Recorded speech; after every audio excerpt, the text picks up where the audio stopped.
Voorsitter, jou eerste ontmoeting met die uurglas lyfie gebeur reeds in die laerskool. Wanneer jy nie meer die denkbeeldige mamma van 'n bababom is nie, maar die agent van 'n Barbie-model word. Versorging ruil plekke met voorkoms, en daar word die saadjie van maar wees ten alle koste geplant. Verder sien jy voorbeelde van die perfekte lywe op die TV, media en ander platforms.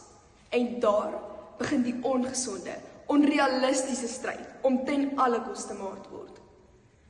Dames en here, daar het 'n gevaarlike tendens onder vroue ontstaan om ten alle koste maar te word. En ek gaan vandag daardie rooi ligte aan u uitwys.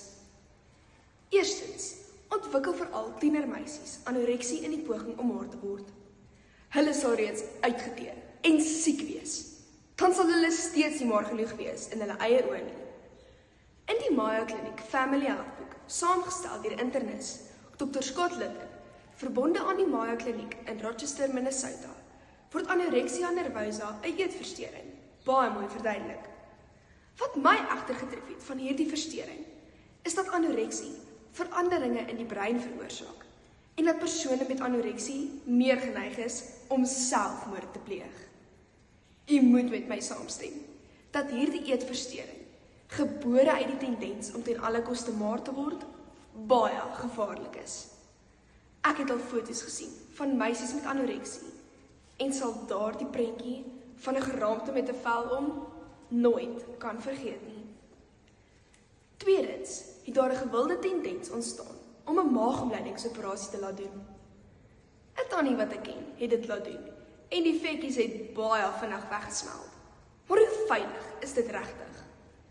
Op die niraukilanka.com webwerf, Januarie 2026, in die artikel "Kom ons weet alles oor maagontleidingschirurgie vir gewigsverlies", verduidelik Dr. Priya Saman, algemene praktisyn van Sri Lanka en stigter van die Niraukilanka Gesondheidsinligtingssentrum, presies hoe 'n maagontleiding werk.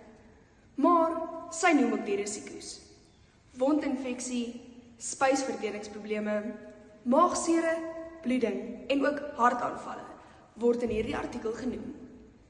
Sy sê ook dat jy nie noodwendig maar sal word as jy nie aan jou leefstyl verander nie. Verder is daar nie net liggaamlike risiko's verbonde aan maagontleidings nie, maar ook psigiatriese risiko's. Ek het al gehoor van vroue wat totale persoonlikheidsveranderinge ondergaan het na 'n maagontleidingsoperasie.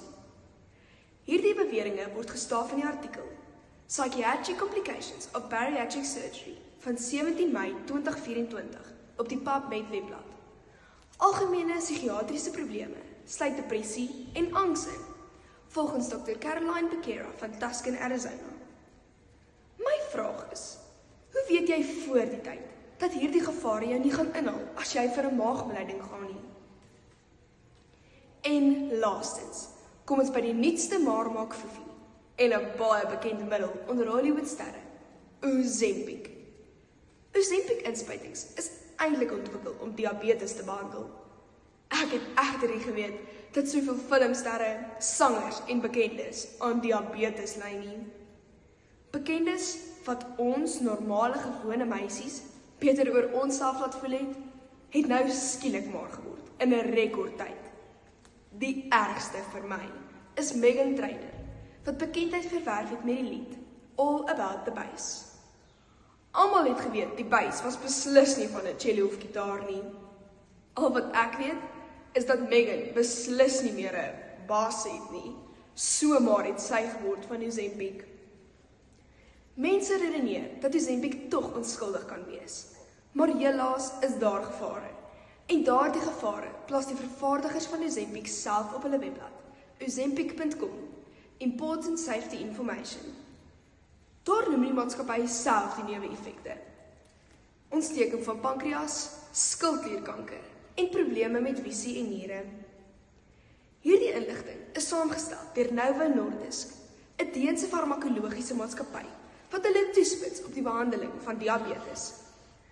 Ek sou beslis 2 keer dink voordat ek hierdie middel gebruik.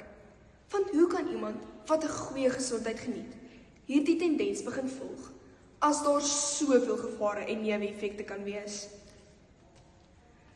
Voorsitter, die tendens onder vroue om ten alle koste maar te word, is uiters gevaarlik. Wees bedag op die rooi ligte, dames. Tienermeisies ontwikkel anoreksie in die poging om maar te word. Maagomleidings kan lewensgevaarlik wees. En Ozempic het skrikwekkende neeweffekte. Die volgende keer, wanneer jy in die spieël kyk en die uurglas babylyfie kyk nie vir jou terug nie, moet nie wonder wat jy kan doen om so te lyk nie. Plasties is nie regtig so fantasties nie.